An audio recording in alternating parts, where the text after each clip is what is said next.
Alright, hello everyone. This is Holy Ruin. This is my first how-to video. So we're going to talk about how to troll as hard light. Some of these things that you can keep in mind for other types of controller roles. But let's get started. So first thing we're going to talk about are your powers. So we're going to drop down to traits, go to powers. So right now I've got Light Claws, Spike Quake, Ram, and Whip Thrash. Now the only reason that I have any powers in Assault is to get down here to Whip Thrash, because if you look down on the scroll bar, it says Control Roll reduces enemy defenses. That's a close range enemy debuff. It can debuff multiple enemies at once. Support is where you're going to put most of your power points. Boxing is what I use for my power over time. Impact, just to get down to Grasping Hand, which is also a controller. Reduces the target's damage output and removes damage roll buffs. Okay, so what that means is they're going to do less damage. Entrap down here is the next one that you really need. That is your ranged defense debuff. That's going to be very helpful in every raid that you're going to be doing. Recharge is also prominent. So this will give you and your group mates instant power. Group shielding, this is your supercharge. This gives an extreme amount of power over a short period of time, also preventing some damage, but the main thing is it restores power quickly. That is to be used in bad situations when everyone is running dry on power. Pretty simple. So we're going to go down to Iconics. Now I've got this a little set up a little differently, but the main things that you're going to need are Intimidating Gaze, increasing your dominance, and Wisdom of Solomon, gaining 50 plus vitalization and 100 power. Vitalization is the main thing that you're going to need to be a controller. That is what updates how much power you're able to give at any given point in time. Every 15 power or 15 vitalization points is another +1 to your power over time. Dominance is also important, but not as important. That will come into play with, for instance, FOS1 encasing enemies and pushing them over the cliff.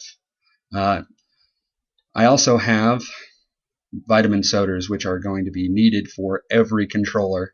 Increases vitalization for 30 minutes or once a death. So you're going to have to use one once every time you die. And you need that because you're going to want to be the best controller that you can be. So I'm going to go ahead and show you a couple different powers. Obviously this is boxing gloves. You're going to want to do this once every about 1 minute or so, just so that the power over time doesn't fall away. Now, the main person that does power over time is the person with the highest vitality, or vitalization, I'm sorry.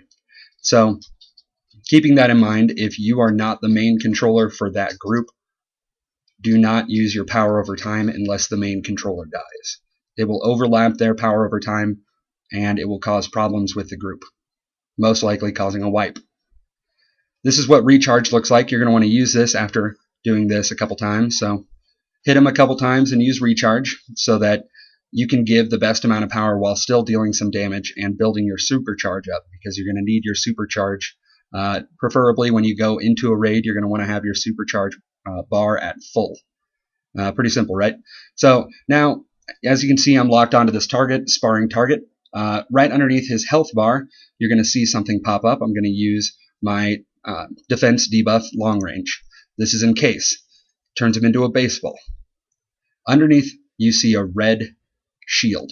That means that he is defense debuffed. You can do more damage to him. This is vital in every raid.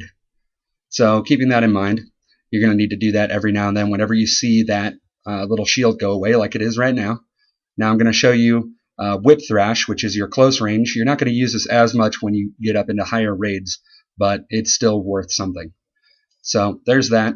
Once again, damage debuff, or excuse me, defense debuff. So the next thing that I'm going to show you is Grip, and that is the damage debuff. As you can see underneath the sparring target's health bar, we have a red bullseye. That means that the target will deal less damage. Preferably, we'd like to keep most of the debuffs on. One thing that I forgot to talk to you guys about was the health debuff. So that will cause the target to not be able to regain health. That's vital for Paradox and a few other things. I currently do not have that in my loadout, nor do I have the power purchased, but I'll go ahead and show you right now.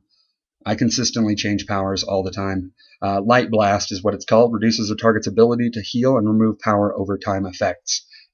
So that's helpful in a lot of instances. The last thing that I'm really going to talk about is, well, second to last thing, skills. So in your skills, you're going to obviously want at least one skill point put into your movement ability. I only put Supersonic in. Now with weapons, you're going to want to choose weapons at first when building skill points in those trees that you're using and that have vitalization at the top. So this top row, where I'm showing you right now, moving my cursor, has vitalization at the top row, boosts vitalization by +5 per point. So that gives 15 more vitalization. So that's cool, right?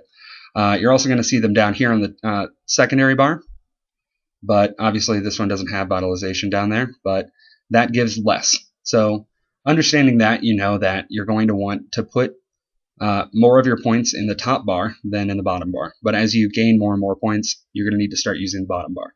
So the reason I went to shield now is because I'm going to talk about cunning. Cunning permanently increases statistics, boosts critical power chance by 1%, and stealth by 1+.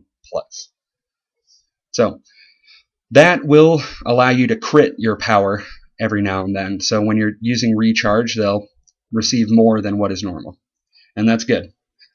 So in areas where you don't really have the weapon and you're not going to be using it, you want to put the least amount of skill points in to get to the vitalization.